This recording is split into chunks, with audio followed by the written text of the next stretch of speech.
There is a moment, quiet, still, and sacred, when the jackpot appears, but not because you chased it, not because you spoke it endlessly. It arrives when you became it inwardly, and then you went silent. You see, most people think manifestation is about constant motion, asking, scripting, repeating. But there's a deeper truth, one that very few understand.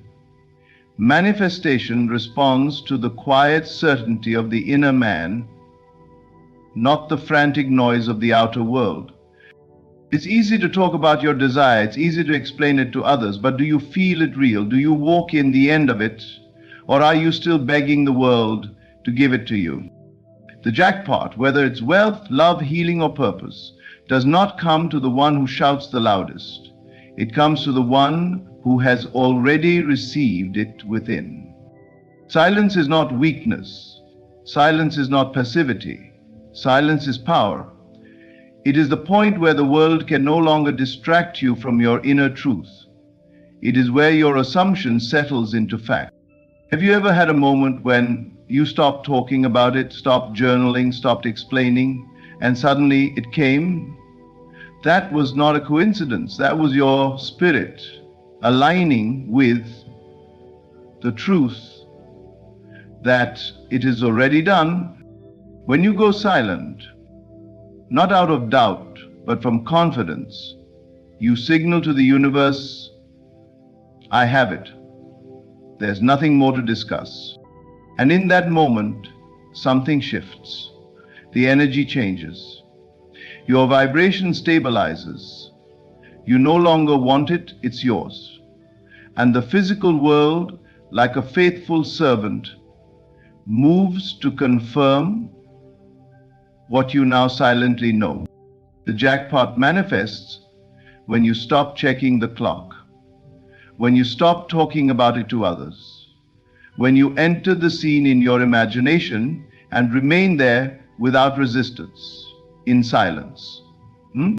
Stillness is not the absence of activity. It is the presence of full embodiment.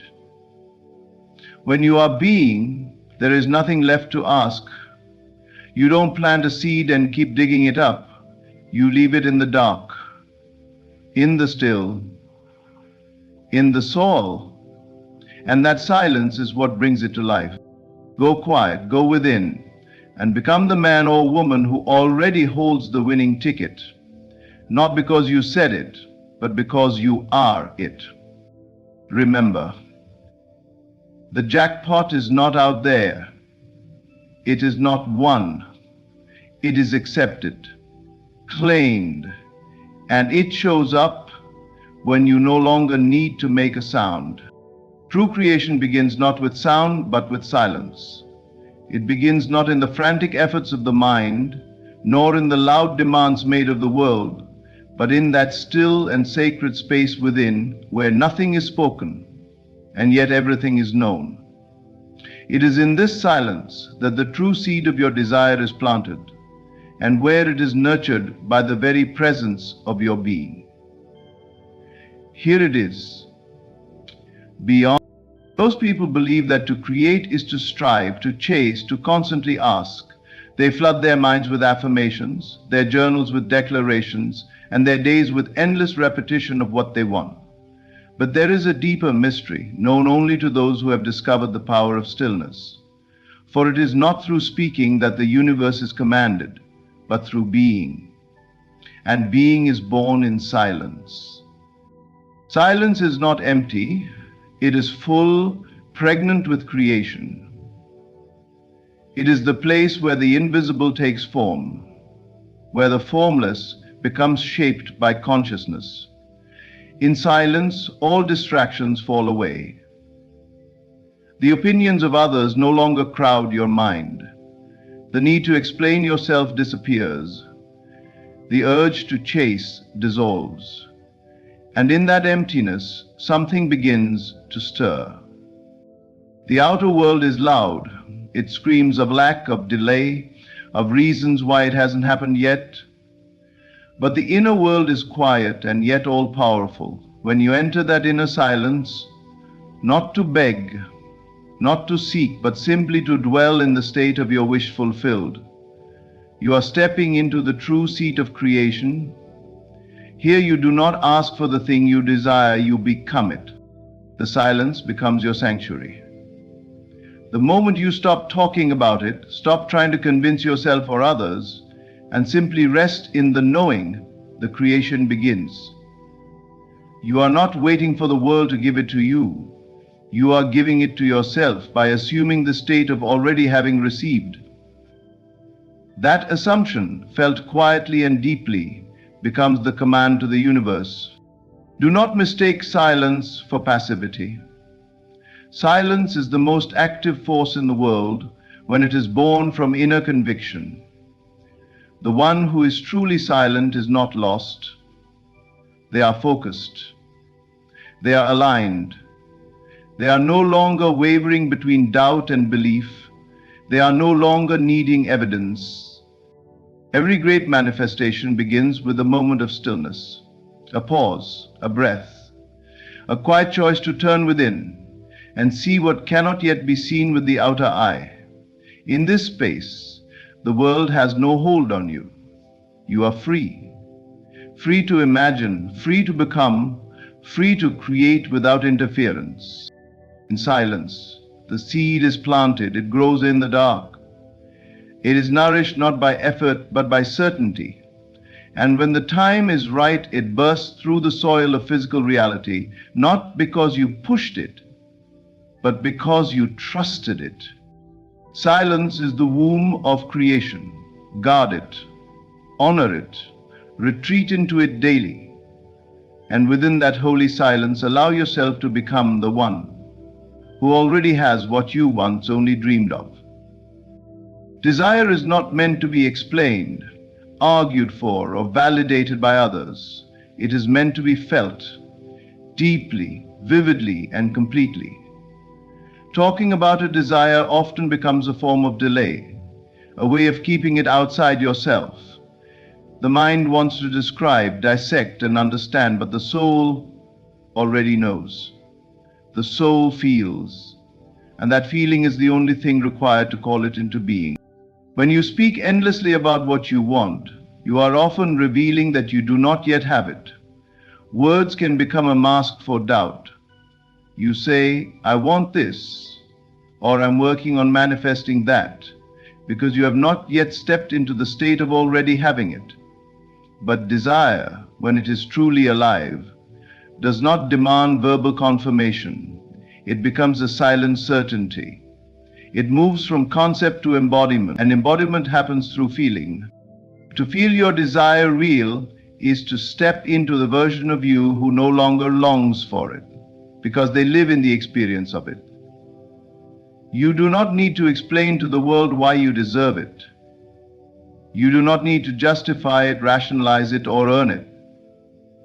You only need to feel it in your imagination so completely that it becomes natural. And once it feels natural, it becomes inevitable. Most people seek proof before they allow themselves to feel fulfilled. They say, when I see it, I'll believe it, but true manifestation works in reverse. You must believe it before you see it. And belief is not mental noise. It is emotional knowing. It is the deep inner alignment with the end result. Even when no outer evidence exists, there is immense power in closing your eyes, silencing the world, and stepping into the scene where your desire is already real. You do not speak it, you live it. You breathe in the air of that new reality. You touch it, taste it, and rest in it as if it were the only truth. That feeling is what impresses the subconscious. That inner knowing is what shapes the world around you. It is not the repetition of words that brings your desire to life. It is the repetition of experience within. The mind may repeat affirmations, but the body must feel the fulfillment. Until your inner self walks in the end, the outer world cannot reflect it. But the moment you assume the state of the wish fulfilled, not with effort, but with quiet conviction, you become the cause of what the world calls a miracle. The person who truly feels their desire no longer needs to talk about it. They radiate it. They walk differently. They think differently. And soon they live differently. Because they no longer identify with the lack of it, they become a match to its presence. So step away from the need to explain, let others wonder, let the world ask. You do not owe anyone your process. You only owe yourself the feeling of already being the one who has it. In that silent inner state where the desire is felt as real and natural, everything begins to rearrange. The world cannot help but reflect what you have become. The world does not respond to your words, your effort, or your pleading. It responds to your silent assumptions, those quiet truths you hold within yourself, whether consciously or unconsciously. You may shout your desires from the rooftops, tell everyone what you're working toward, and fill notebooks with affirmations, but if, in the depth of your being, you still assume lack, fear, or delay, that is what the world will reflect back to you. Life is a mirror, and the reflection is not shaped by volume or effort. It is shaped by your state of being, what you have quietly accepted as real, what you have emotionally assumed as already done. This is why silence holds more power than noise. In silence, the facade falls away. The outer performance ceases. What remains is the truth you are dwelling in. And that truth becomes your life. You do not have to convince the world of your worthiness. You do not have to beg the universe for a blessing. When you assume, in silence, that you already are what you seek, the world begins to comply. The people, circumstances, and opportunities start to shift, not because you forced them, but because you changed the signal you are sending out. Many misunderstand silence. They think silence is inaction, passivity, or surrender in the negative sense. But silence, when grounded in inner certainty, is the most powerful form of action there is. It is the invisible command that reshapes reality. When you quietly accept that your desire is already fulfilled, you no longer act from desperation, you act from confidence. You move from knowing, you walk as though it is already yours because inwardly it is.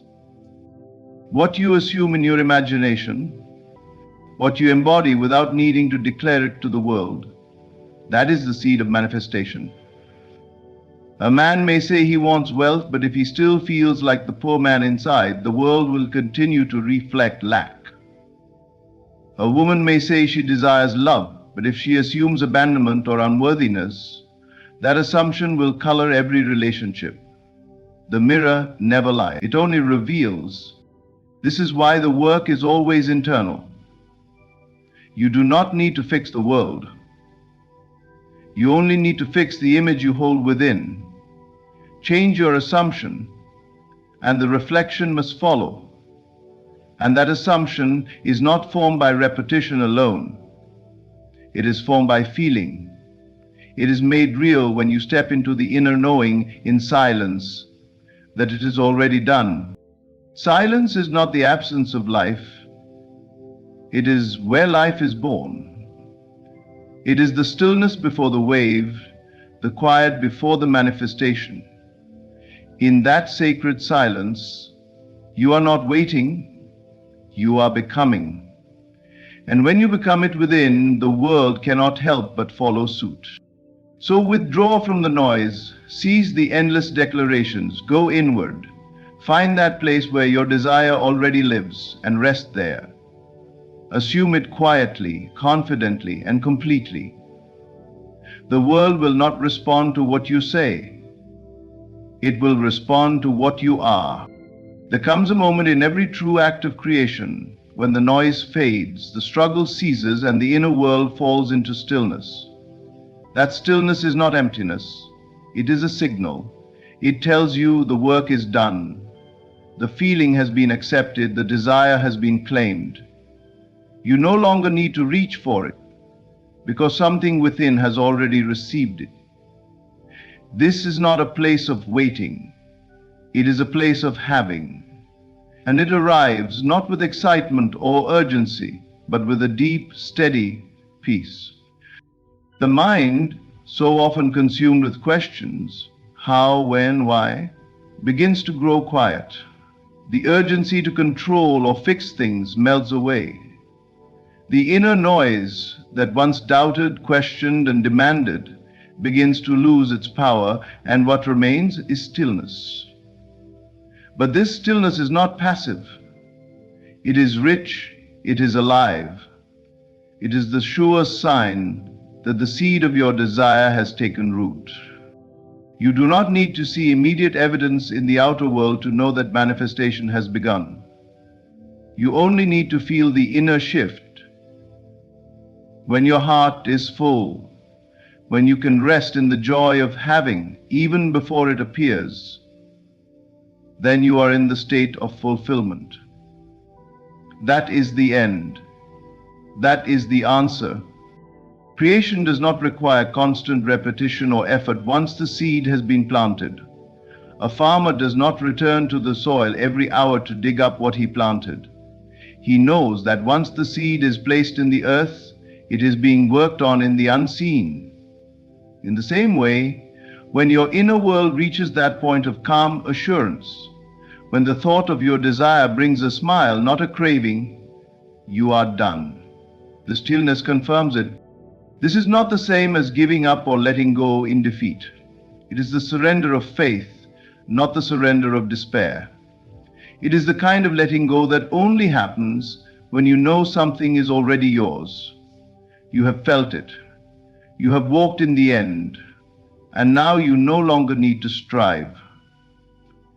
The feeling has been accepted by your deeper self, and the outer world is already on its way to catch up.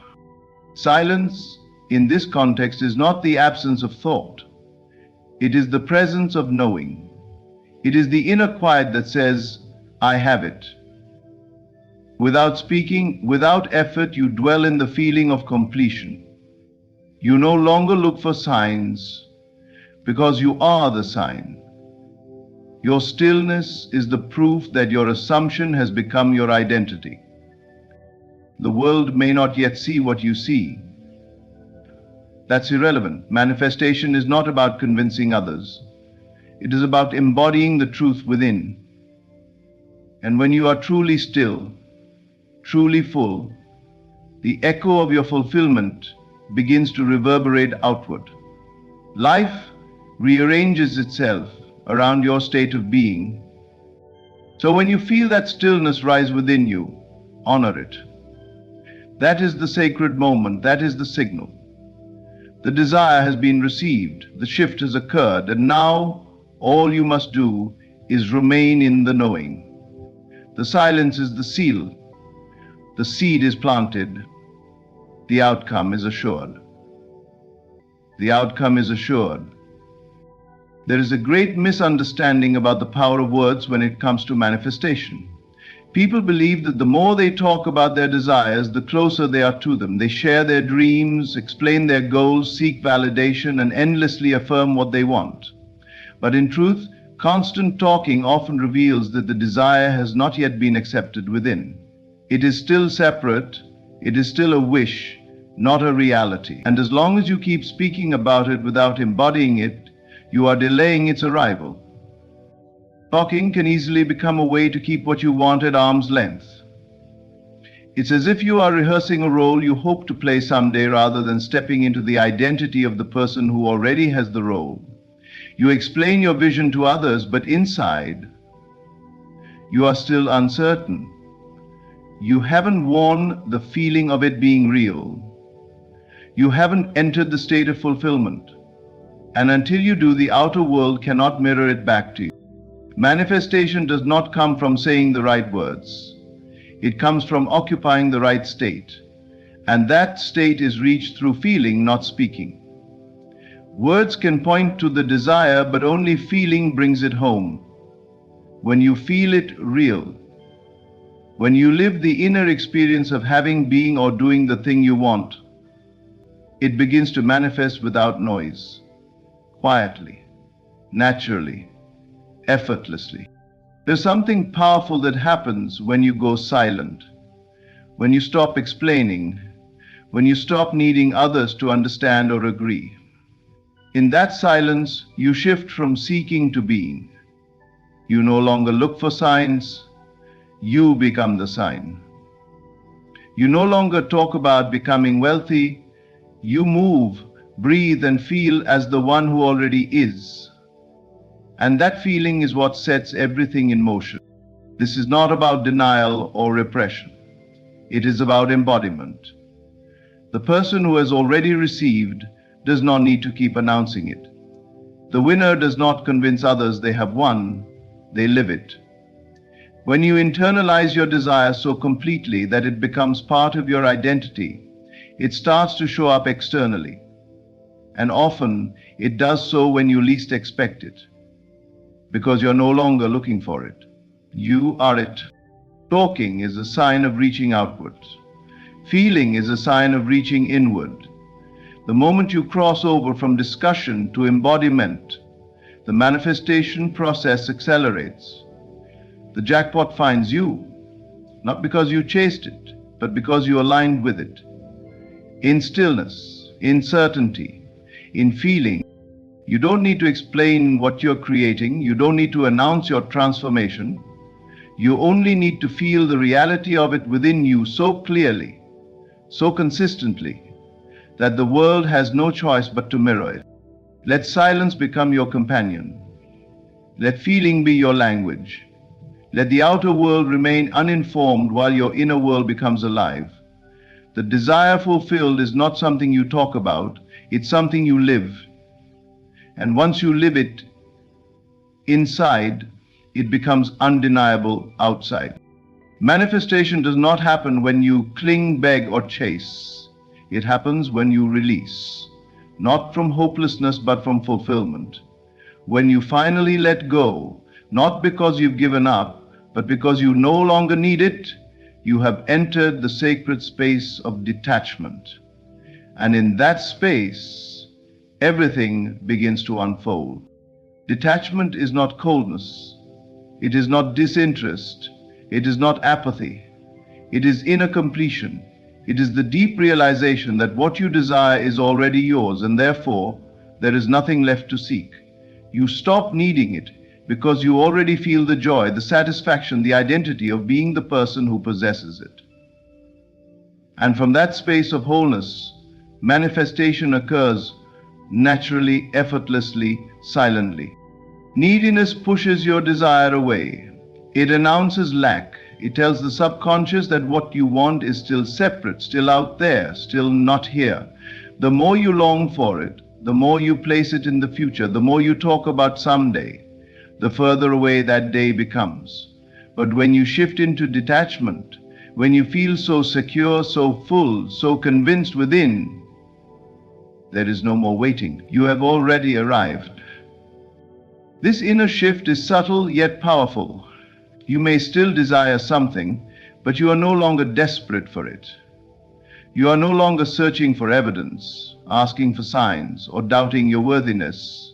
You've crossed the invisible line from wanting to knowing.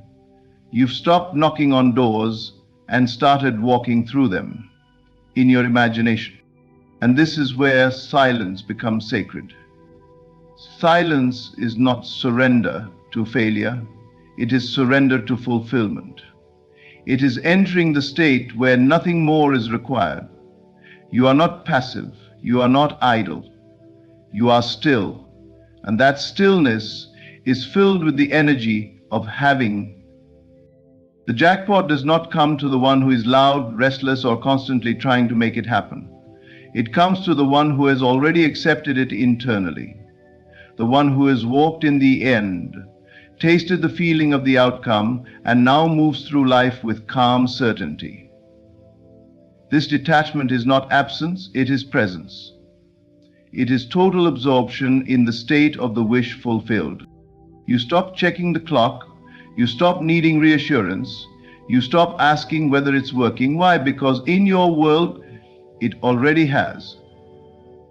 And when that feeling becomes natural, when it becomes your resting place, the world begins to bend to match it. Life starts to organize itself around your inner truth. Manifestation happens in that moment when you detach, not because you don't care, but because you care so much that you become one with your desire. You no longer talk about it, you live it, even if no one else sees it yet. You do, and that's enough. That's everything. So trust the process, trust the silence. Let go of the need and let in the knowing. When you feel that nothing more is needed, when you detach from outcome because the outcome already feels real within you, that's when it arrives. That's when the jackpot appears. Not by force, but by your quiet alignment with truth. The jackpot does not arrive through noise, striving, or endless declarations. It manifests through silence, stillness, and inner certainty. When you stop explaining, when you detach from the need to make it happen, and when you quietly assume your desire as already fulfilled, the universe has no choice but to reflect that back to you. The silent state of having is the true cause of every manifestation. It is in this quiet, confident inner world where the real magic happens, not in the effort but in the embodiment. The moment you feel it real and rest in stillness, the jackpot finds you. So I too thanks. Thank you for taking the time to receive these words with an open heart. May you return often to the stillness within and walk each day knowing the power of your quiet assumption. Everything you desire is already yours. Feel it, become it, and rest in the silence that creates worlds. Act as if God has a great surprise for you. There is something powerful in the unseen, not because it is hidden, but because it is sacred. The greatest things God has for you are never shown before their time. He doesn't flash it in the sky or whisper it to the crowd.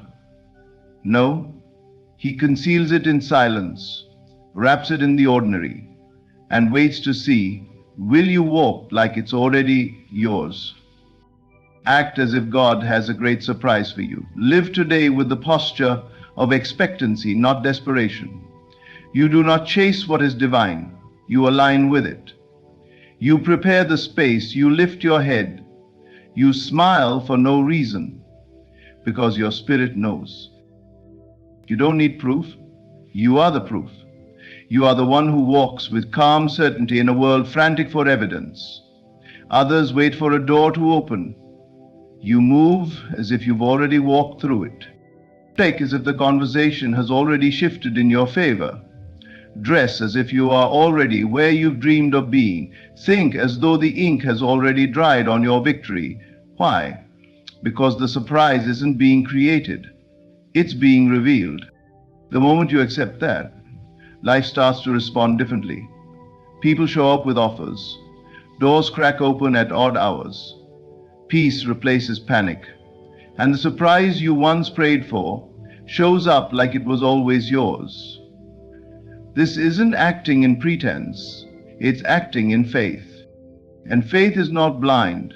It sees what others cannot see. It believes before the rain and dances before the music. So today I tell you this: carry yourself like someone God is about to bless in a way they can't explain. Act like the thing you've wanted has already been scheduled. Smile like heaven is planning a moment that will leave you speechless, because it is. And when it happens, you won't be shocked. You'll just nod in quiet gratitude. You knew all along. You acted like it. You believed. And now it is so. True faith is not about hoping things will happen someday. It is the bold, quiet certainty that they already have. Hope waits, faith walks. Hope lingers at the door, knocking softly, wondering if it will be heard. But faith turns the handle, steps inside, and takes a seat, because it knows it belongs. To assume the end is not arrogance, it is alignment. It is the sacred agreement between you and the divine that what has been seen within must eventually be seen. When you truly believe something has already occurred in the unseen, your actions begin to mirror that belief. You stop searching for confirmation in the outer world. You stop asking for signs, needing validation, or requiring others to believe with you. You become still, you become settled, because in your inner world, the outcome is not a possibility, it is a reality. Faith doesn't wait for everything to make sense. It doesn't ask the how, the when, or the through whom. It simply assumes that the thing desired is already finished, already fulfilled, already present in another dimension of experience. And this assumption changes everything. It shifts how you carry yourself, how you speak, how you move, how you respond. You stop reacting to delays as if they are denials. You stop fearing silence as if it means absence. You start living from the end, not for it. To assume the end is to enter into the feeling of the wish fulfilled and dwell there, no matter what appears to be happening on the outside. You carry the frequency of your desire. You wear it like a fragrance. You speak from it, think from it, and live from it, not toward it. And when you live from it, reality must bend to meet your conviction. It may not come how you thought or when you thought, but it must come because your assumption is the seed and your feeling is the water. The world may call this foolish, but the soul knows better. The soul remembers that all things are created twice, once in the imagination and again in form. So when you assume the end, you are not being unrealistic, you are being creative. You are cooperating with a higher law, one that doesn't depend on time or effort, but on consciousness. What you assume, you allow. What you assume, you embody. What you assume, you magnify. Think of a person deeply in love. They don't need to be told they are loved, they feel it. They live in the joy of it. Their actions reflect that inner conviction. They are not performing love, they are being it. Faith is the same. It is the love for what you have not yet seen but already know. It is the quiet trust in what God has already completed, even if your eyes have not yet caught up. Walk today as one who knows, not one who hopes or begs or bargains, but one who knows. Smile when there is no visible reason. Speak as if the answer has already arrived. Give thanks for what hasn't yet shown up, because in the spiritual realm it already exists. And in time, the physical will catch up to your faith. Do not let the absence of the outer thing disturb the presence of the inner reality. That is the test. That is the power. When you can remain unmoved, when you can hold the end within yourself and walk through this world as if it is already done, you are no longer living by sight, you are living by divine knowing. You are walking not in hope, but in holy certainty. And that, beloved, is true faith. Expectation is not a passive wish. It is an energetic force. It is the silent command your spirit gives to the universe. When you live in a state of expectation, you are not simply hoping that something good might happen. You are preparing for it, welcoming it, making room for it because you are already convinced of its arrival. You are not waiting with anxiety, you are waiting with assurance. You are not crossing your fingers, you are opening your hands. To expect the best is to live in alignment with the unseen rhythms of divine timing. It is to understand that what is meant for you is not being kept from you but prepared for you. And the moment your inner atmosphere becomes a match for the miracle, it appears not as a shock but as a natural unfolding. Because what you expect you attract. What you expect you create space for. What you expect you meet halfway. Meditation sharpens your vision. It tunes your awareness. It allows you to notice things you would have otherwise missed. The opportunity others overlook, you see it. The connection that looks random to others, you recognize it as a divine thread. Why? Because you were looking for it. You were watching with spiritual eyes, and the universe will always show you what you are truly expecting to see. Most people live bracing for disappointment, guarding their hearts from hope. They tell themselves they are being realistic, but in truth, they are aligning with fear. They expect delays. They expect pain. They expect rejection, loss, or failure. And so life, in its quiet obedience to their inner vibration, responds accordingly. Not because it punishes, but because it reflects. It mirrors the signal you send out. But there is another way. You can expect favor, you can expect breakthroughs, you can walk into rooms believing that someone in there is already aligned to bless you. You can step into each day as though it carries a secret gift in its hands. And when you move like that, not arrogantly, but faithfully, you begin to pull unseen possibilities into visible form. Life begins to reveal more, not because it has changed, but because you have. You have opened the door. Expectation unlocks the door to the unknown. It does not demand to know the how. It does not try to control the method or the messenger. It simply assumes that whatever is coming is good, and it will find you. It will recognize you. It will meet you exactly where you are, dressed in the disguise of ordinary moments. To live in expectation is to speak as if the best is on its way. It is to prepare the table before the meal arrives. It is to get dressed for the opportunity that hasn't yet knocked. It is to water the soil before you see a single sprout. This isn't naivety, it is spiritual maturity.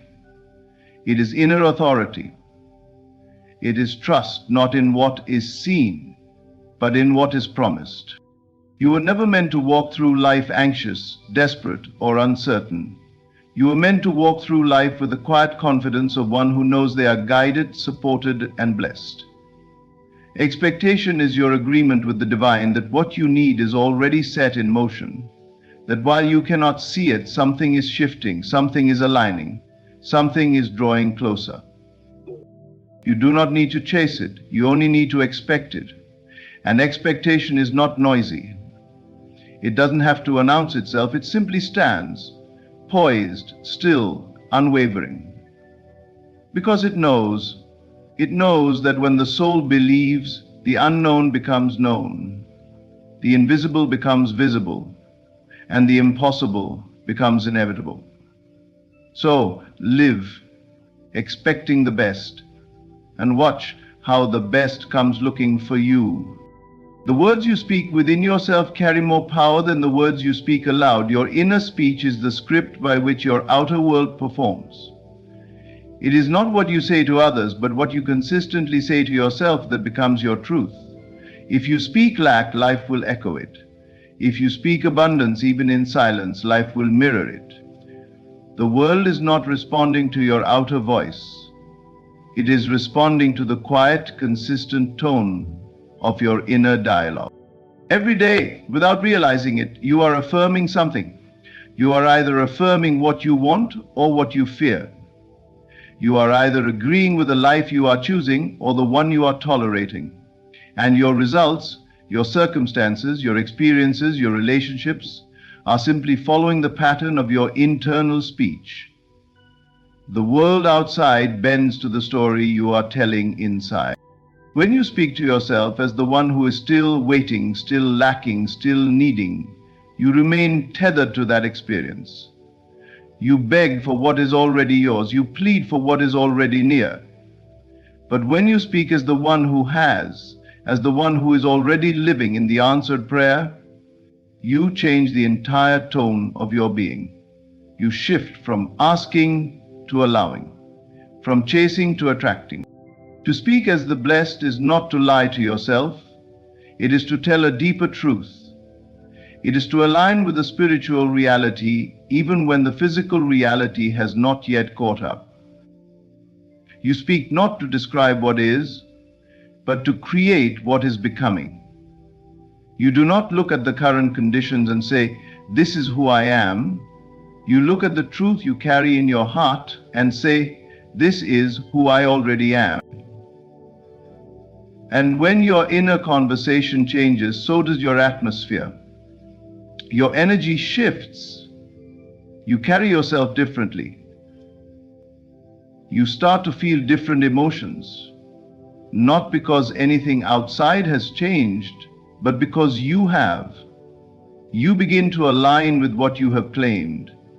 And slowly or suddenly, your world shifts to match that claim. The mistake most people make is thinking that their speech must be reactive, that they must describe the world as it is. But your speech was never meant to react, it was meant to reveal. Speak to yourself as the person who already received the job, the healing, the love, the breakthrough. Not out of delusion, but out of divine imagination. Not to fake it, but to faithfully create it. When you say, I am whole, you are not ignoring pain, you are affirming truth. When you say, I am blessed, you are not denying the storm, you are declaring your identity through it. When you say, everything is working for me, you are not closing your eyes to difficulty, you are opening your spirit to possibility. And here is the mystery. Your world listens, your body listens, your emotions listen, your relationships listen. The same way a child responds to loving or harsh words, your life bends in the direction of your consistent inner tone.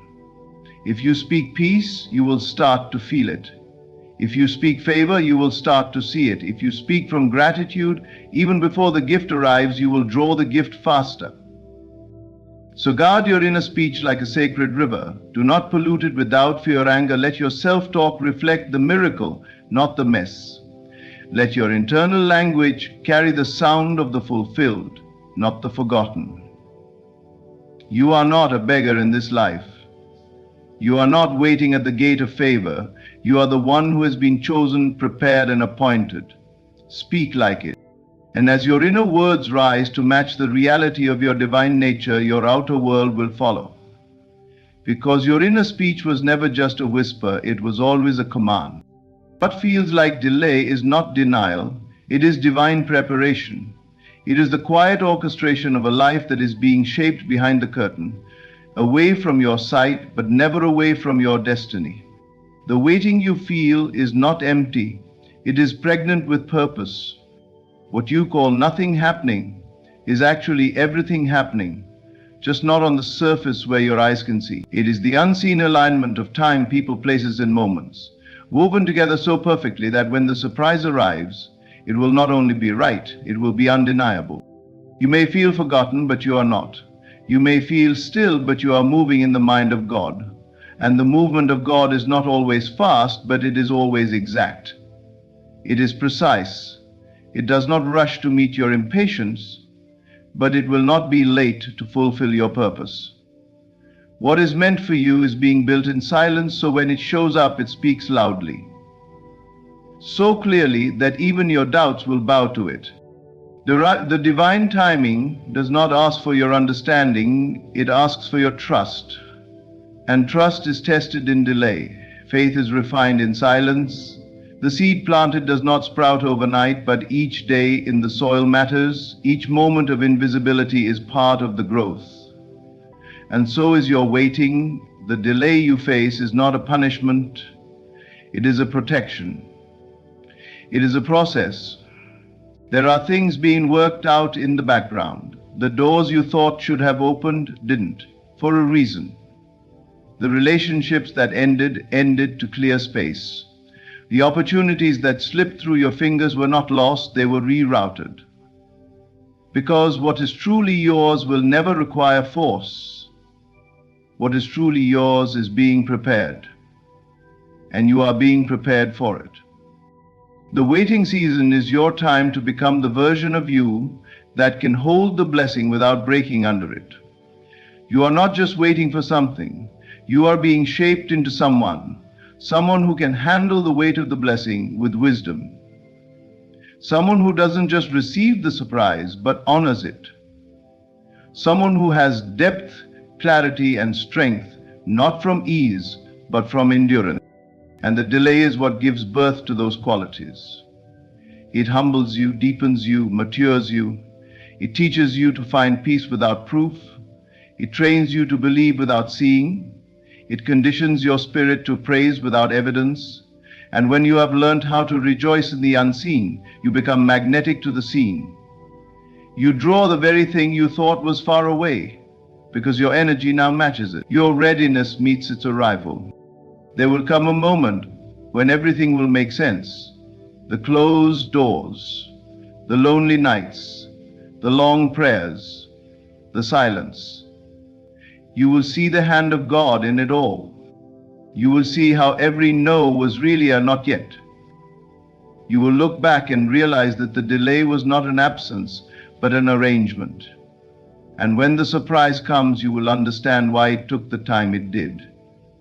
Because you'll see it wasn't just for you. It was being arranged for others too. For the world around you to witness, for the right connections to form, for the setting to be just right so that the blessing can not only show up, but shine. So do not curse the delay. Do not rush the process. Instead, lean into it. Embrace the silence. Grow in it. Speak from it. Let it mold you. Let it prepare you.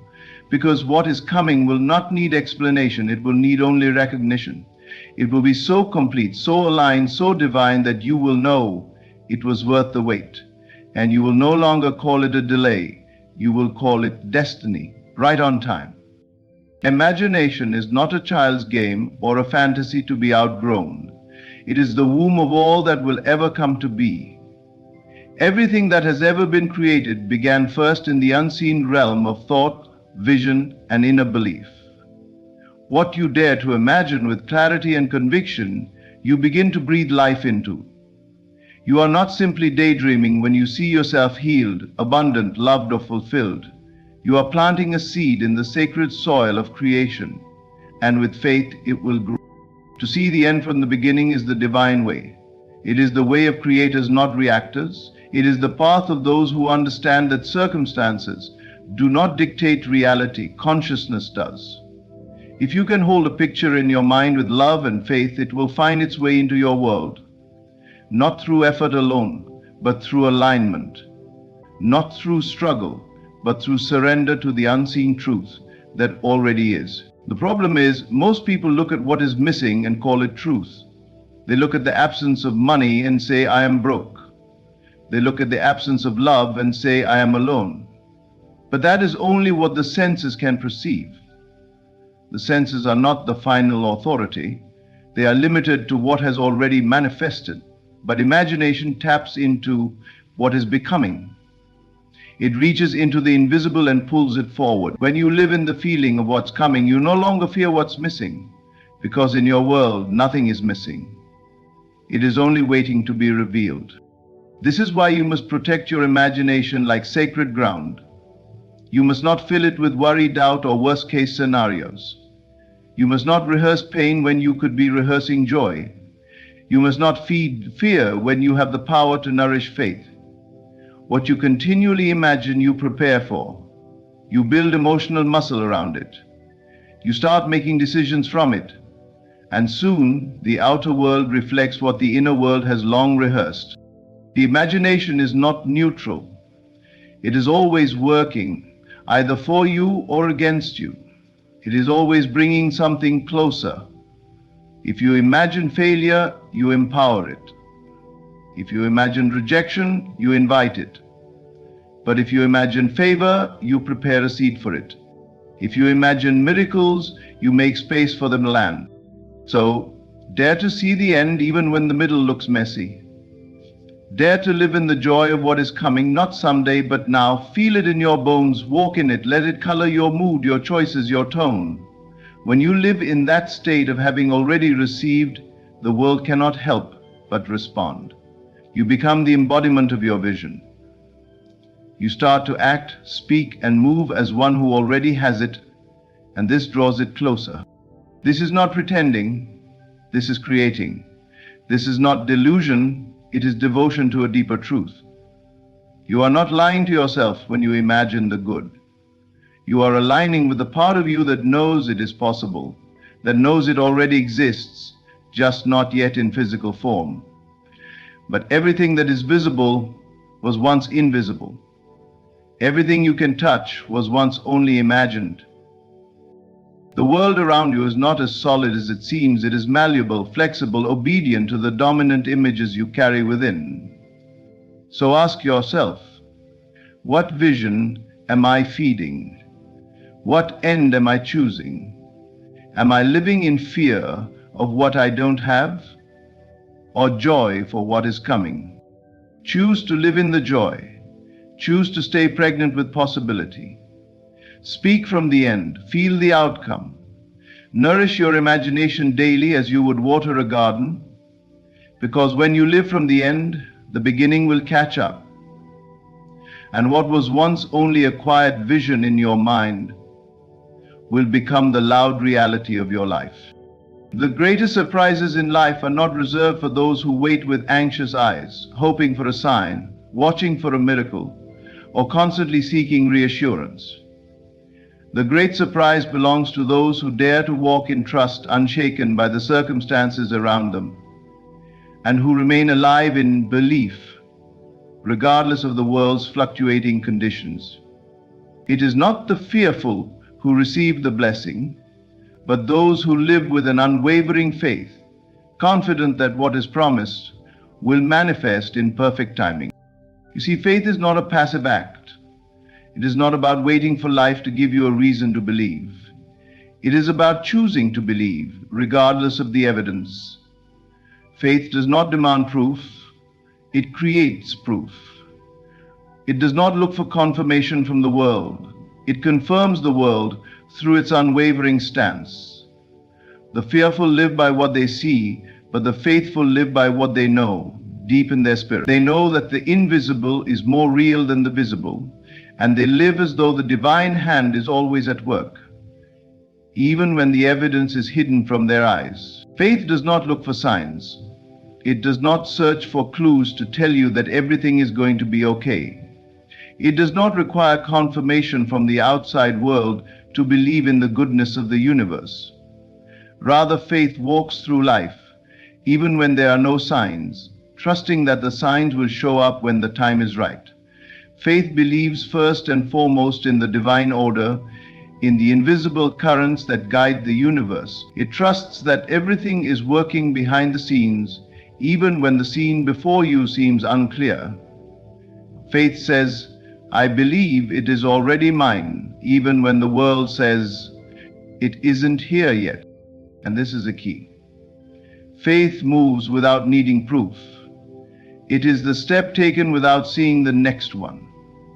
It is the trust placed in God's timing without needing to understand why it is taking longer than expected.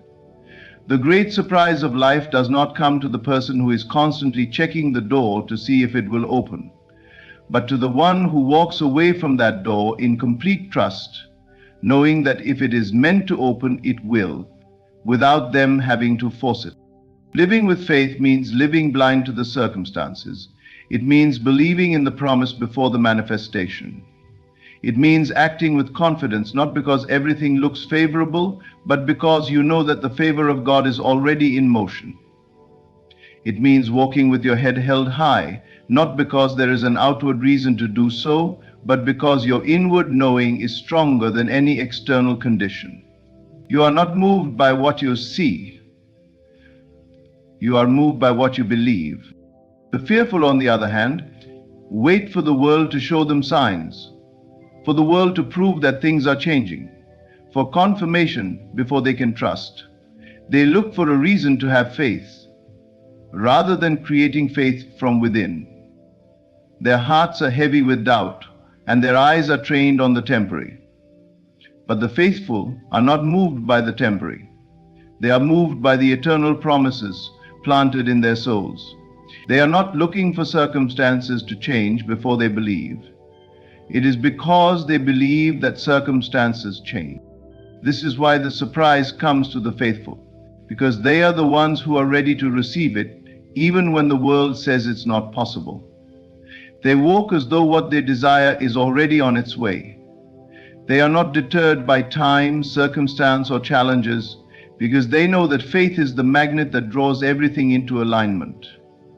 The great surprise is reserved for the ones who have cultivated trust, who are not shaken by the winds of doubt or the waves of uncertainty. They believe, and because they believe, the universe conspires in their favor. So if you want to experience the great surprise, let go of your need for proof Let go of the fear that tells you that you must see before you believe. Walk in blind trust. Live as though everything you've asked for is already on its way to you. Be alive in your belief and watch as the universe opens doors and brings miracles in ways you could never have imagined. God does not surprise the fearful. The great surprise is for the faithful, those who walk in trust and are alive in their belief, no matter what the world says. In conclusion, the path to your desires, dreams, and divine surprises is paved with trust, faith, and imagination. As you walk in unwavering belief, blind to circumstances, you align yourself with the natural flow of the universe, and you invite blessings that are already yours to manifest in perfect timing. When you let go of the fear of what's missing and focus on the certainty of what's coming, the world cannot help but respond. The great surprises are not for the ones who search for signs, but for those who trust without evidence, knowing that the unseen world is more real than the world around them, that your imagination is the fertile ground where all possibilities are born. Walk with your heart full of trust and confidence, and you will witness the miracles that await you. Faith is not about waiting for proof. It is about trusting that what you desire has already been made manifest in the divine mind, and it will unfold in your life at the right moment. So keep walking in trust, hold your vision close, and know that your surprise is already on its way. Thank you for embracing this truth, and may your journey be filled with endless blessings, divine surprises, and the unwavering belief that all you have imagined is already on its way.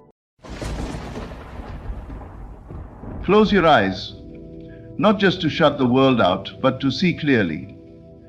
What if I told you that 17 seconds, just 17 seconds, could change everything? Not years, not decades of toil, but 17 conscious, deliberate seconds. Because the moment you dare to hold a thought, wrapped in feeling unbroken and alive for just 17 seconds, you send a signal into the unseen. A signal that does not beg, does not hope, does not ask. It claims. The world, you see, this outer play of events, is nothing but the afterglow of what you once dared to imagine. So why not start now? Choose one desire, not 10, one. Let it rise from within you, not because you lack it, but because you already are the one who possesses it. Then, hold it. Gently but with faith, imagine it, not as fantasy, but as fact. Feel it, not as longing, but as love. Speak it not aloud, but within. It is done. And do not let doubt touch it. For 17 seconds, let the world disappear. Let every what if fall silent. Let the senses be still. In that sacred space, feel it real. Because you're not here to chase, you're here to create. And in those 17 seconds of unwavering knowing, the unseen begins its journey toward the seen. Reality bends, circumstances shift, people appear, doors unlock, and you realize it was never the world holding you back, it was your disbelief. Now you know the truth. You don't manifest by force. You manifest by alignment, not through hours of work, but seconds of mastery. 17, that's all. So begin now, not tomorrow, not next week. 17 seconds and everything can change. The mind, though invisible to the naked eye, is the master sculptor of all that is visible. You may look around and believe that the world is made of matter, shaped by time, by effort, by logic. But behind every brick, every dollar, every relationship, every so-called coincidence, there is thought. Not idle thought, but sustained awareness, focused attention. And even if held for a brief moment, let us say for 17 seconds, it begins to impress itself upon the formless substance of life. It may seem strange to believe that something as short as 17 seconds could birth anything meaningful, but the truth is not measured in time, it is measured in intensity. When you hold a thought with purity, free from contradiction, free from the noise of doubt, you are not creating from time, you are creating from eternity. That 17 seconds, if it is saturated with feeling, with clarity, with conviction, becomes a seed. And this seed does not remain buried in the unseen. It grows, it reaches out, it begins to attract unto itself all that resonates with its nature. You have done it many times, unknowingly. A moment of fear, a flash of anger, an anxious mental loop. You held those for less than 17 seconds and soon saw the reflection in your world. Maybe a disagreement, a delay, an unexpected disappointment. You thought it was coincidence, but it was cause meeting effect in disguise. The outer always mirrors the inner. That is the eternal law. So what happens when you reverse this? What happens when you become conscious of what you hold in mind and choose it deliberately? You are no longer reacting to the world, you are writing its script. That is the power of the mind. It is a creative mirror, reflecting not just what you want, but what you assume, what you feel to be true, not just consciously, but deeply. So if you dare, for 17 seconds, to assume that you are already the person who has what you desire, if you close your eyes, feel the scene, hear the sounds, smile the smile of the one who already has it, then you have sent out a pulse into the universe. And this pulse, though unseen, will not return void. It begins to call things to itself. People, opportunities, random meetings, inspired ideas. These are not accidents. They are the response of life to the image you have etched into its canvas. And it does not matter if the world calls it illogical. The world has always mocked the invisible before it becomes undeniable. But the wise do not wait for the proof, they feel the proof. This is not imagination as escape, it is imagination as creation. Your mind is the womb of the future. Whatever you nourish within it will be born outside of it. If you keep holding the image of lack, of unworthiness, of doubt, even for just 17 seconds at a time, you call more of the same into being. But if you replace it with a new image, a radiant image, and let that image live in you as real, then life will mirror it back. 17 seconds is not a trick, it is a threshold. It is the moment when thought gains momentum. And once it gains that momentum, it begins to move on its own. It builds, it multiplies, it becomes magnetic, and then you no longer have to force or push, you simply receive.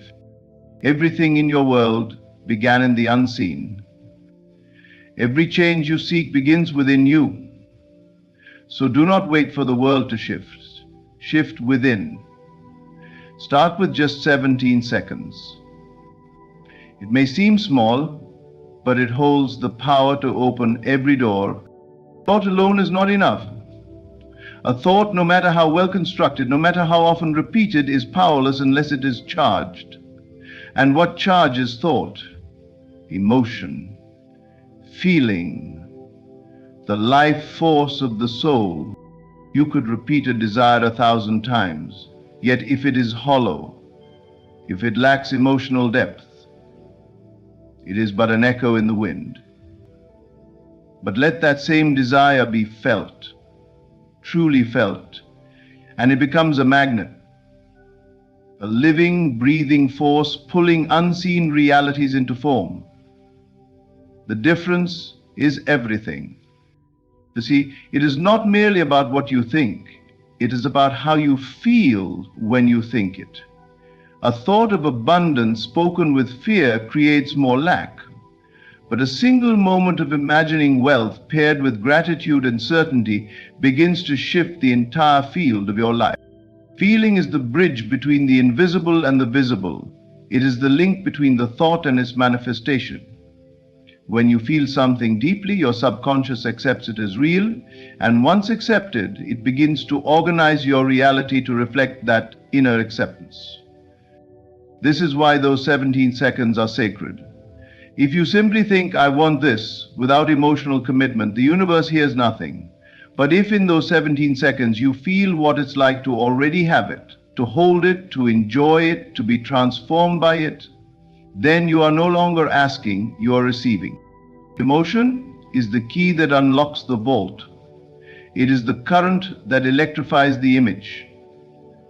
A thought is the blueprint, yes, but emotion is the builder, the breath that animates the vision.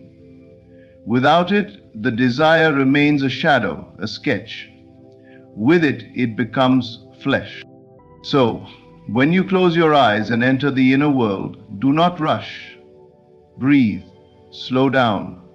Let the vision rise within you naturally, and then inhabit it. Don't observe it from a distance. Be in it. Let your heart respond. Let your body relax into the scene. Let yourself smile, cry, or feel that quiet knowing that says, yes, this is mine. There is no need to force emotion. You don't have to scream or shake. Just allow the natural feeling of fulfillment to take root.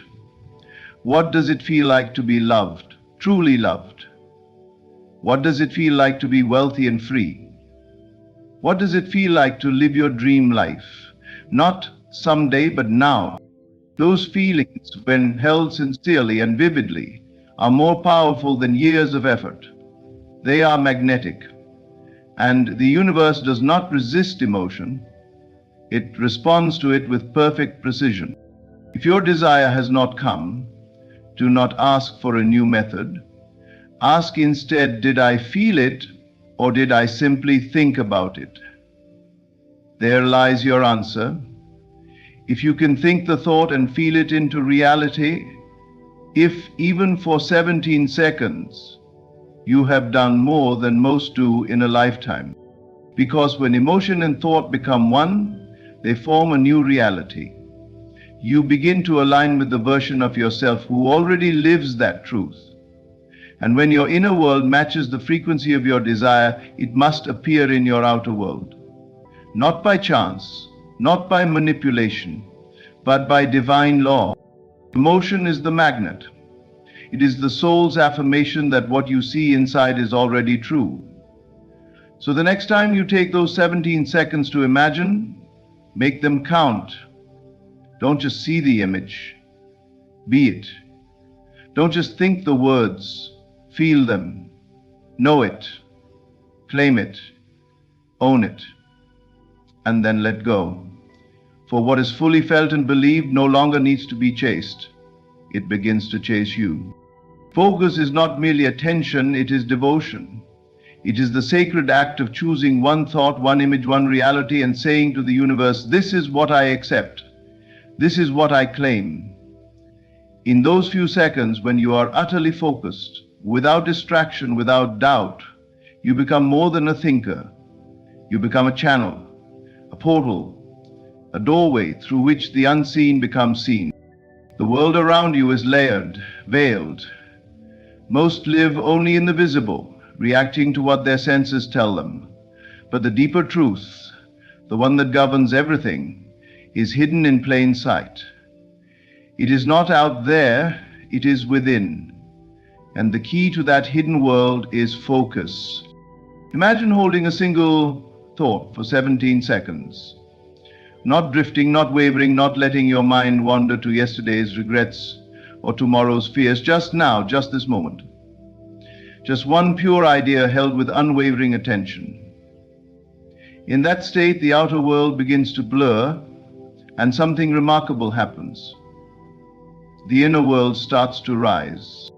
It begins as a quiet feeling, a sense of stillness, a clarity as though the noise of life has hushed for you alone.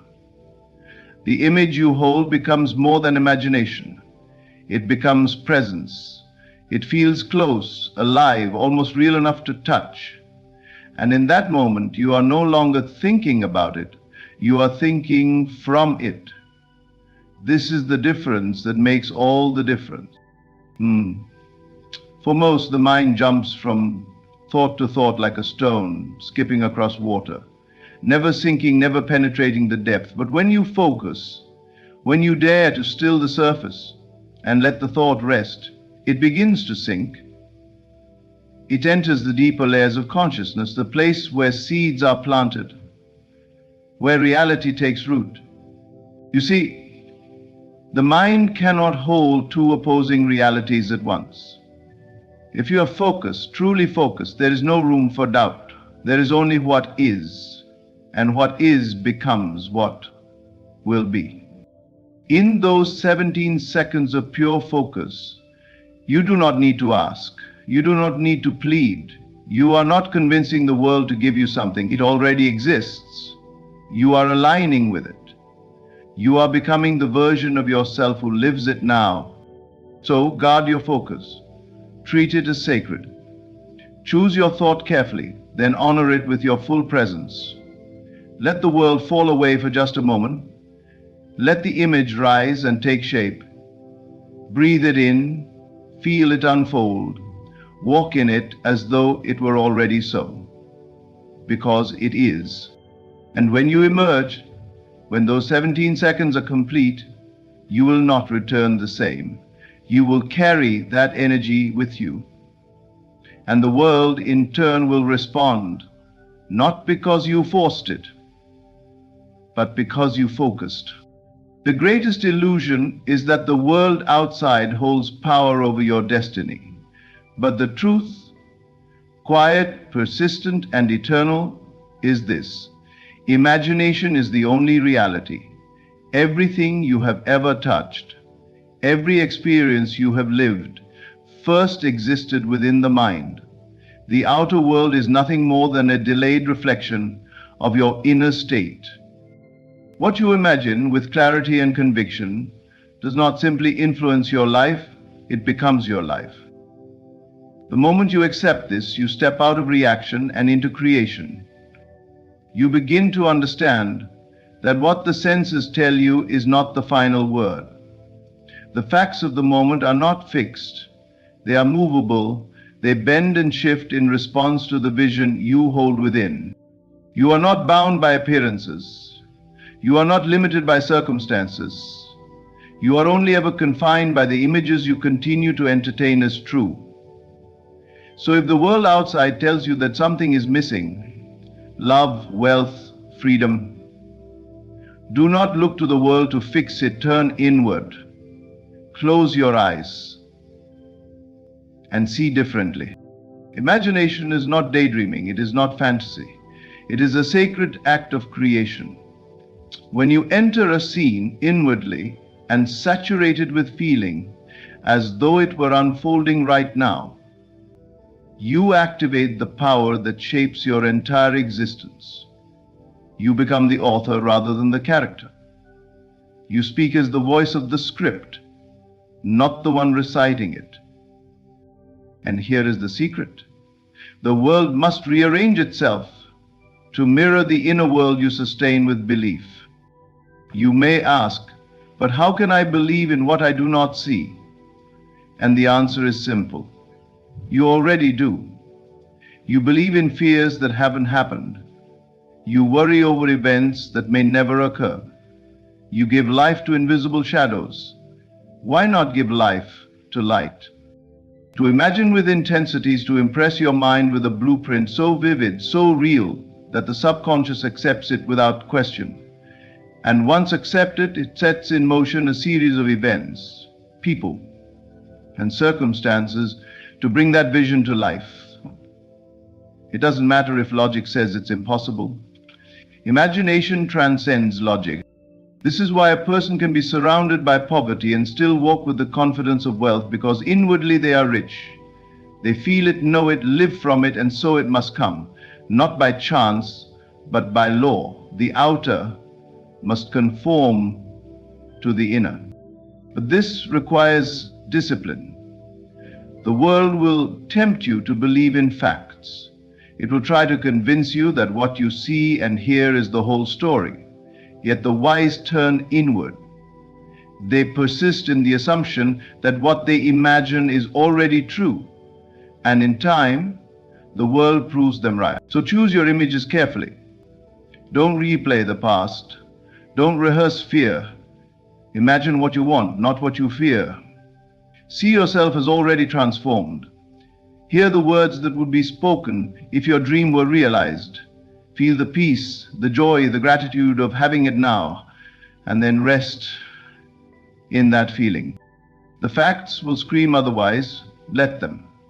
The world may say you're delusional. Let it. For the one who holds the image with clarity and lives from it in imagination, they are the ones who bend reality. They are the ones who rise while others wait. Imagination is not a tool. It is the source. It is the foundation of all that ever was and ever will be. When you finally see that what you hold within is your reality, you will stop chasing the world and start creating it. Persistence is the golden thread that turns fleeting moments of clarity into permanent transformation. A single burst of belief, a pure 17-second vision held in unwavering focus can shift energy, begin movement, call unseen forces to attention. But if you let it pass and return to your old thoughts, it fades, it dissipates. It becomes only a whisper in the wind. Yet when you return again and again to that vision, when you make it your dwelling place, your emotional home, then it begins to take root. Then it begins to solidify into your world. You do not need to fight for your reality. You only need to persist in the one you choose. Most people imagine something new for a moment, then spend the rest of the day contradicting it. They plant a seed with one thought and uproot it with the next. They ask for change, but remain loyal to the old state. But you, if you truly desire to manifest, must be different. You must choose a new state and remain in it until it becomes second nature. Imagine the scene you desire. Feel it, hear it, smell it. Let it become so vivid within that it eclipses your current surroundings. Hold it for 17 seconds, purely and with love. Then do it again and again. Let it become your inner sanctuary, the place you return to in quiet moments throughout the day. This is not obsession, it is alignment. Each time you return, you strengthen the impression. You deepen the groove. You're not convincing reality to change. You're convincing yourself that it already has. And when you do, the world around you must follow, because the world is not separate from you. It is your reflection. And when the reflection changes within, the mirror has no choice. The mere magic of repetition lies not in mechanical action, but in deep emotional resonance. You're not repeating to tick a box. You're repeating to feel it more deeply, to live from it more fully. You're stringing together moments of conscious creation until they become a state of being. And a state, once stabilized, will express itself effortlessly. You must understand that power lies not in trying harder, but in returning gently. No force, no strain, just a quiet, confident return to the vision. You may drift, that's human, but come back. You may doubt, that's natural, but come back. Again and again, choose the vision, choose the feeling, choose the reality you wish to see. And soon, it will no longer feel like something outside of you. It will feel familiar, natural, expected. That is the mark of manifestation. When the desire no longer feels distant, when it no longer causes yearning, but gratitude, peace, a calm knowing. This is how you claim a new life, not through a moment of effort, but through a lifestyle of belief. The world will show up to confirm what you persist in imagining. Not instantly, not always in the way you expect, but with precision. It may come through whispers first, a conversation, a sign, a shift in energy. Do not ignore these. They are the echoes of your inner world beginning to speak. Do not grow weary. Do not count the days. The seed does not bloom because you watch it. It blooms because you water it, trust it, and give it time. Your only task is to persist. Persist in the assumption that it is done. Persist in the inner scene that feels like home. Persist until you forget you are pretending. Because then you are not. You have become it.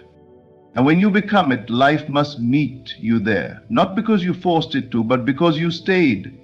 You stayed in the vision when the world said otherwise. You stayed when doubt knocked. You stayed when nothing yet had changed. And now, everything has. There is a sacred moment when you close your eyes, breathe deeply, and let yourself feel the outcome you once only hoped for. Not as a distant goal, not as a maybe, but as something done, finished, yours.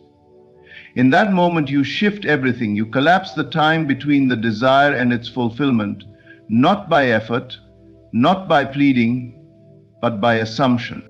To assume the feeling of the wish fulfilled is to step beyond the illusion of time. It is to know that all things exist now, and the only question is which version of you are willing to embody. When you move into the state of the wish fulfilled, you step into that version of yourself who already lives the experience you long for. You stop waiting, you stop hoping, you begin being. Most people pray with anxiety, they visualize with desperation. Their desire is soaked in the belief that it is still missing, and so it remains missing. Because the feeling they hold is not of the wish fulfilled, but of the wish unfulfilled. You cannot manifest the end result while emotionally living in the beginning. You cannot attract from lack and expect abundance to appear.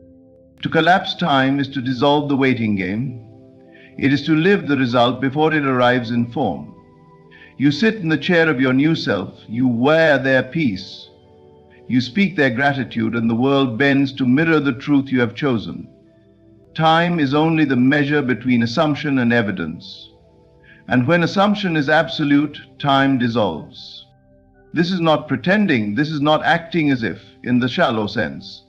This is deep embodiment. This is moving your awareness to a new dimension where what you want is already real and refusing to leave it, no matter what the senses scream.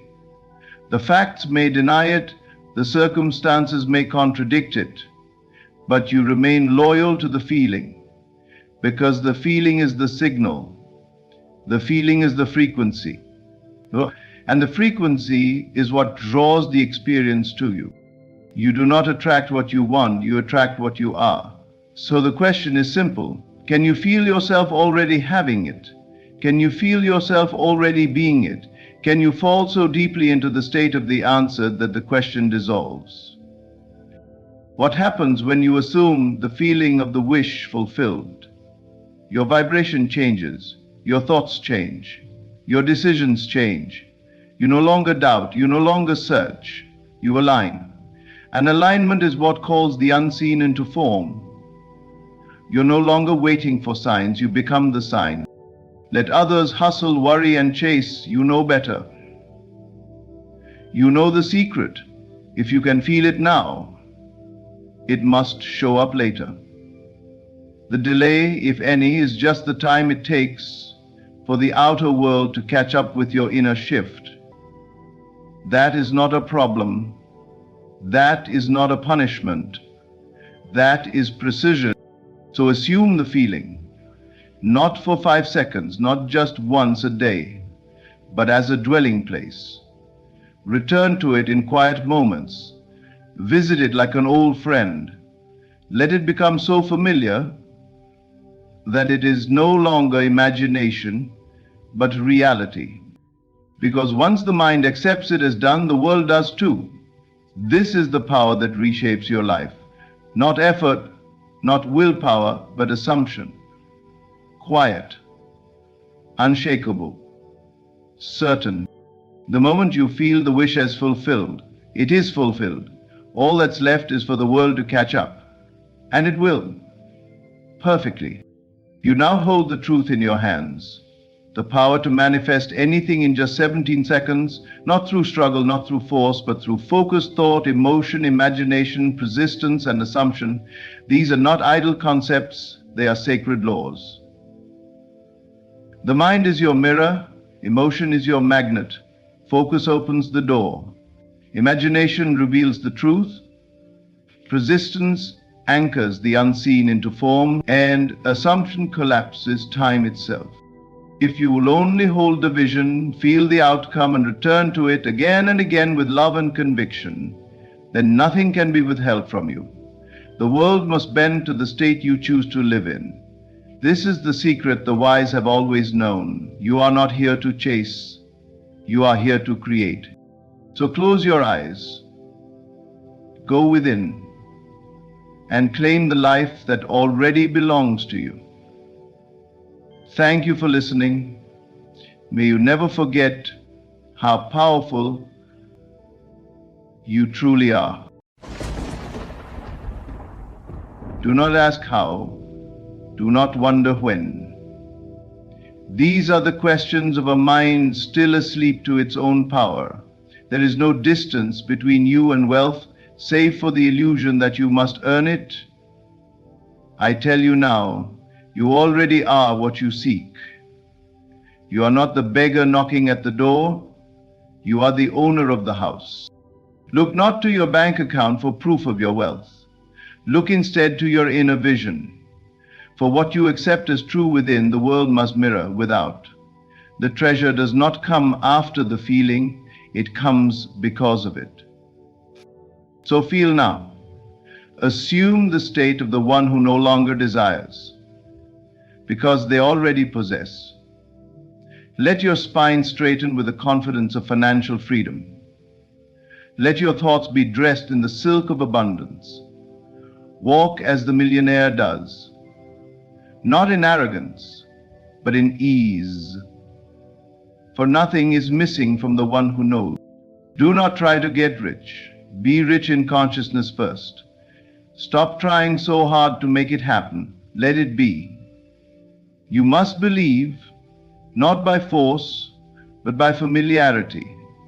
You believe you're wealthy because you've rehearsed it so well in the silence of your soul. The world has no choice but to play its part. Detach from the noise. Ignore the evidence of lack. Lack is only a shadow cast by your former belief. Don't fight it. Replace it. Replace it with the unwavering knowing that wealth is not arriving, it has arrived, and it's simply catching up to you in time. Speak richly. Speak not as one who waits, but as one who remembers. Every word you utter confirms who you are. So say, I am wealthy, not as a wish, but as a decree. Give thanks not when it appears, but before. Gratitude is the password. It signals to the universe that you have received. And once you have received within, no force in the world can keep it from you. The inner millionaire is not an idea. It is your true self calling you forward. Let go of trying. Let go of waiting. You are not becoming rich. Before the world can ever reflect your wealth, it must first be formed, nurtured, and lived within the sanctuary of your mind. Wealth is not something you pursue outside of yourself like a man chases the horizon. It is not found in the grinding, striving, or collecting. It begins in the unseen, in silence, in the invisible world of your imagination. You have been taught to look outside of yourself for riches, to hustle, to grind, to sacrifice your peace for gain. But true wealth laughs at such efforts. It is not birthed from force, it is born in belief. The world does not respond to what you want. It responds to who you are and who you believe yourself to be. You do not attract what you chase. You attract what you are. And so, if you desire riches, you must not see yourself as someone who is lacking, reaching out for something that isn't here. You must become the awareness of wealth itself. Close your eyes for a moment and picture what your life would look like if you were already everything you desire to be. What clothes are you wearing? What kind of home surrounds you? What kind of air fills your lungs? What does your schedule feel like? Do you rush, or do you glide with time as your servant, not your master? You see, these are not childish games. These are the keys. Your imagination is not fantasy. It is the blueprint of your reality. It is the secret chamber where all creation begins. Everything you now see was once imagined. Every building, every car, every company, every dollar in circulation. It began as a thought, a vision, a moment of belief in the unseen. Why would it be any different for you? The moment you imagine yourself as wealthy and truly feel it, not as a distant hope, but as a present truth, you shift your identity. And when your identity shifts, your world must conform. The law is simple. What you accept as true within must become fact without. You cannot pretend to be rich while secretly seeing yourself as poor. You cannot rehearse lack in your thoughts and expect abundance in your life. The outer world will always echo the state you occupy within. This is why the wise never speak from circumstance. They speak from conviction. They don't describe what is, they declare what must be because they have seen it in their imagination and have claimed it as theirs.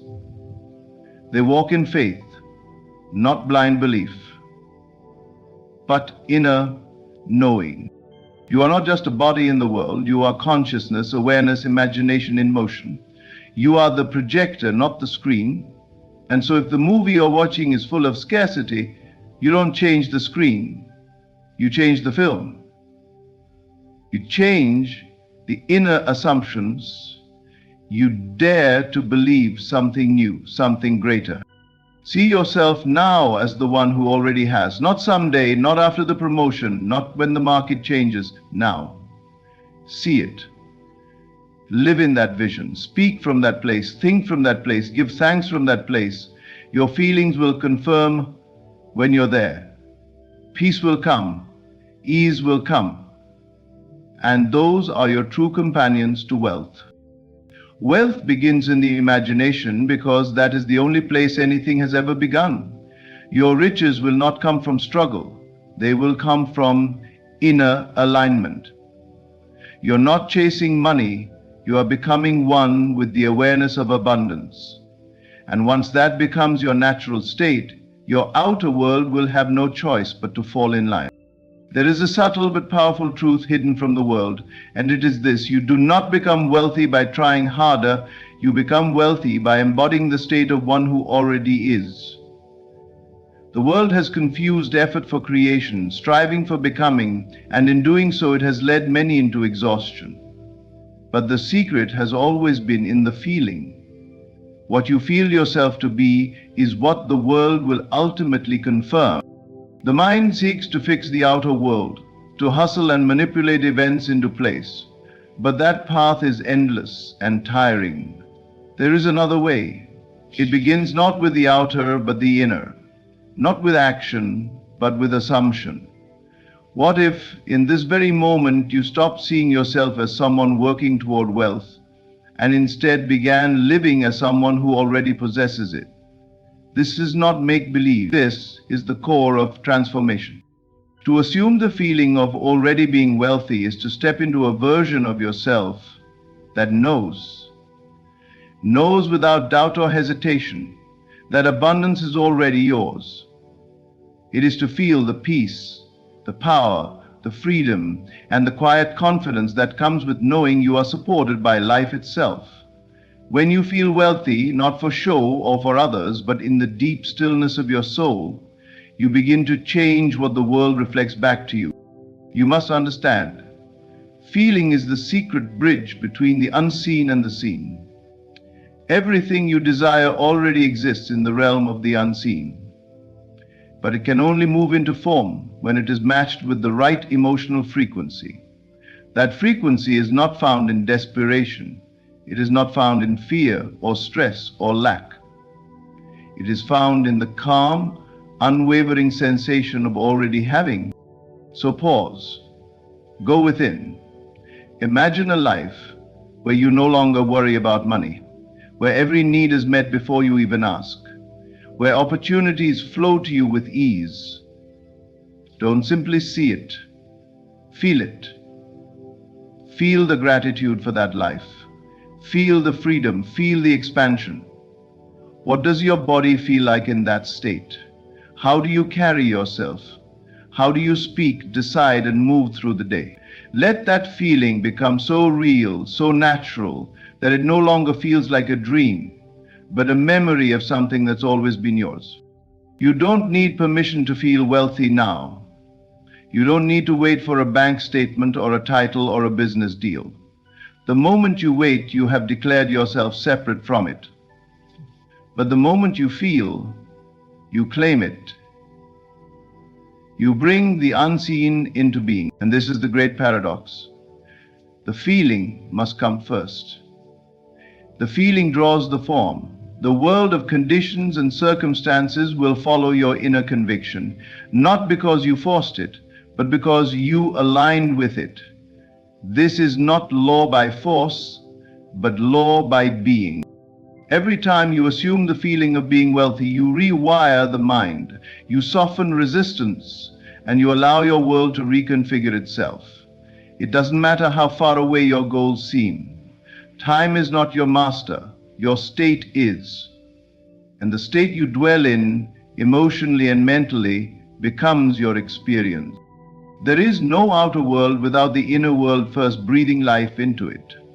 So instead of striving, begin remembering. Begin identifying with the version of you who already lives in abundance.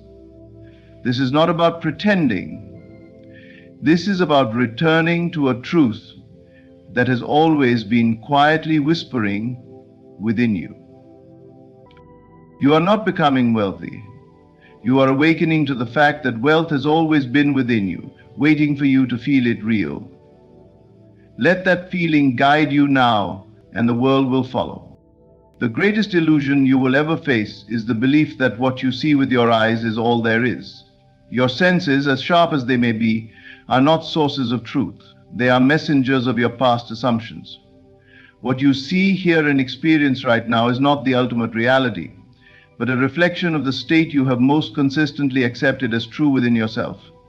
To live only by what you see is to remain bound by yesterday's beliefs. You must learn to detach from what is if you ever hope to step into what can be. The outer world is not the cause, it is the echo. It is the shadow of a deeper, invisible world within you. And if you continue to react to the echo, you will keep recreating the same scenes, the same cycles, the same results. But if you can ignore the noise of appearances and hold fast to the unseen vision, you unlock the true power of creation. This detachment is not denial, it is mastery. You are not ignoring the facts, you are refusing to let them dictate your future. You are choosing to believe in something greater than your current circumstance. You are choosing to believe that your imagination is more real than your surroundings, because it is. Every great change, every transformation, every success that has ever occurred in history began not with what was, but with someone bold enough to live from what will be. To persist in the inner vision, even when the outer world offers no support, is the mark of a powerful creator. It requires faith, not the kind that waits for signs, but the kind that creates signs. It is not a passive waiting, but an active claiming. You see it, you feel it, and you walk in it, even when no one else does. This is the essence of detachment. Your inner reality becomes so dominant, so vivid, so alive, that the outer world must eventually conform. To look around you right now. Everything you consider real was once a thought in someone's mind.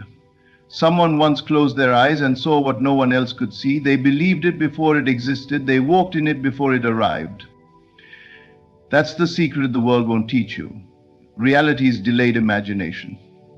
What you hold in consciousness now will show itself in form if you don't let the noise of now talk you out of it. You are not meant to argue with circumstances. You are not meant to plead with reality. You are meant to transcend it, to rise above appearances and stand firm in the state of the wish fulfilled. And when doubt whispers, when nothing seems to be changing, you smile. Not because you're pretending, but because you know the truth. The unseen is more powerful than the seen. The cause is internal. The outer must yield to the inner. So practice the discipline of stillness. Return again and again to your chosen vision. Feel it real, speak from it, think from it, rest in it. Do not let your senses shake you.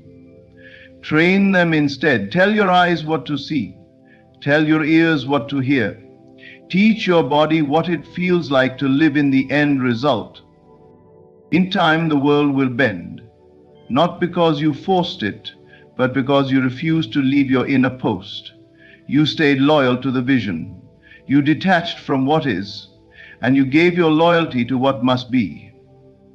That is the path of the master. That is how you rise. In for appearances. Persist in the inner vision. The world is a mirror. It must reflect what you boldly assume to be true. The world within you is speaking long before your lips ever move. Every word you speak, every thought you allow to linger, and every silent assumption you hold in the shadows of your mind, they are creating. They are not just reflections of your reality, they are the blueprint of it. If you desire to live richly, you must first begin to speak richly, walk boldly, and think abundantly. There is no other way. You do not wait for riches to speak. Like a wealthy person, you speak this way because you already are. You cannot plant seeds of lack and expect to harvest abundance. The law is too precise for that. You must begin to speak with authority, with clarity, and with expectancy. Speak as though you know the doors are already open. Speak as though the universe is bending over backward to honor your inner state, because it is. When you speak richly, you're not boasting, you're not pretending, you are aligning. You are aligning your language with your vision. You are reminding your mind and your body of what it means to live in the end. Words are not small. They are not idle. Every sentence, every phrase you utter becomes a silent instruction to your subconscious. If you speak of struggle, of waiting, of how far you are, do not be surprised when your world reflects exactly that. But speak as one who knows, and your life must echo that knowing. And it does not end with words. You must walk boldly. Carry yourself as one who is already chosen, already favored, already abundant. Not out of arrogance, but from conviction. Let your body reflect the truth you hold within. Do you realize how powerful your walk is when it matches your vision? Every step you take with intention becomes a declaration to life itself. I am ready. I am certain. I am it. A person who walks boldly does not question their place. They do not seek permission. They do not wait for external validation to believe they belong. They decide, and in that decision, everything around them begins to reorganize to match their certainty. So walk boldly, not because of what you have, but because of who you've become in consciousness. Walk like someone who already holds the key to every room they enter. But above all, think abundantly. This is where everything begins. Your thoughts are the silent architects of your experience. No one hears them, but the universe responds to them. What are you imagining when no one is watching? What are you rehearsing in your mind? Are you mentally preparing for delays, for disappointments, for resistance? Or are you rehearsing success, ease, flow, and favor? Think abundantly, not just in terms of money, but in time, energy, love, and creativity. Lack cannot speak where wealth lives. The two cannot dwell in the same space. When you think richly, when you believe there is always more than enough, life mirrors that belief. Scarcity shrinks your world, abundance expands it. Every moment is a chance to realign. When you catch yourself thinking small, stop. When you hear lack in your speech, shift. When you feel hesitation in your body, straighten up. Reclaim the power that is already yours. You are not waiting for wealth to change you. You are choosing to embody wealth now, so that it must express through you. Do not underestimate the simplicity of this practice. It is not complicated. Speak richly, walk boldly, think abundantly. Let your life become the natural expression of one who knows their worth. When you align your words, your walk, and your thoughts with your wealthy self, the world has no choice but to meet you where you stand. You are not trying. You are not chasing. You are not becoming. You are awakening. This is the grand illusion that you must strive and struggle, work endlessly, and prove your worth before you can call yourself wealthy, abundant, and complete. But the truth is far simpler and far more powerful. You already are.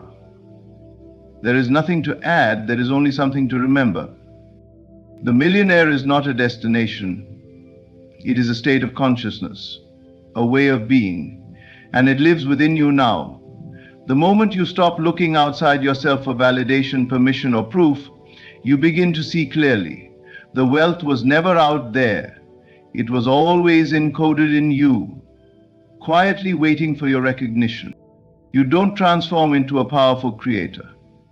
You realize you are one. You don't build your worth, you recognize it. It is not effort that makes you rich, it is identity. And when you shift your identity, your world follows. This is not theory, this is law. Every desire you have is a whisper from the deeper self, the higher self, reminding you of who you really are, not who you could be, not who you might become if you try hard enough. Who you already are beneath the layers of conditioning, fear, and doubt. You are not meant to strive for wealth. You are meant to step into it, to embody it, to assume it as natural, as effortless, as obvious. But the world has taught you the opposite.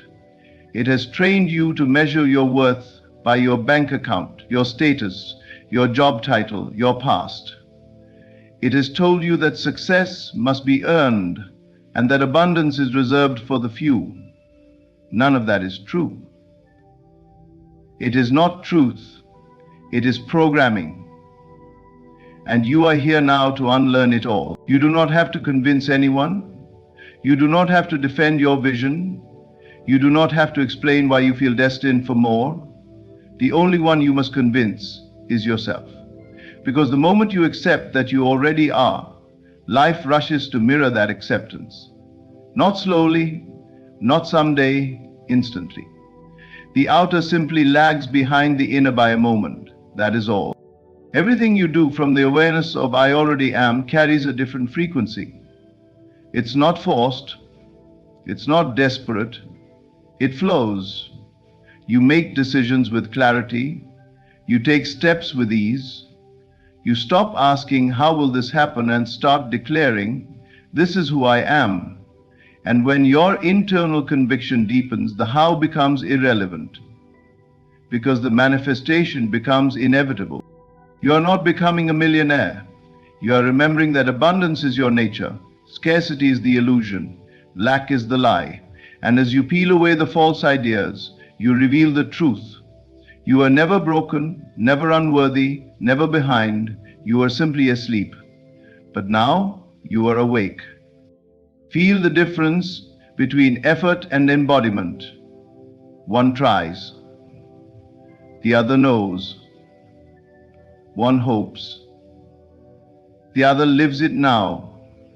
You are not required to wait until the money shows up to feel wealthy. Feel it first, and it must show up. That is the way it works. This is the great awakening. Not that you must earn it, but that you've always had it.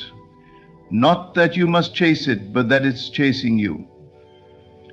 Once you align, once you drop the mask of striving and wear the crown of knowing, once you stop asking to become and begin living as one who already is. So stop waiting, stop doubting, stop delaying. Step into the truth with full conviction. You are not transforming into something new. You are finally seeing what has always been true. You already are. And nothing can take that away from you. Gratitude is not something you give after the blessing arrives. It is the very force that brings the blessing into form.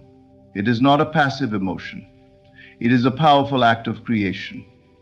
To feel thankful before the evidence appears is to declare without wavering that what you desire is already yours.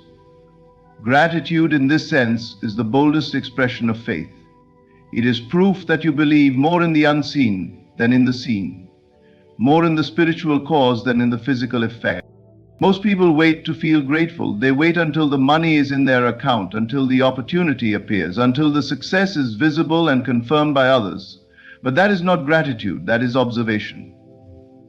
Gratitude is not a reaction, it is a choice. It is the invisible key that unlocks the visible realm.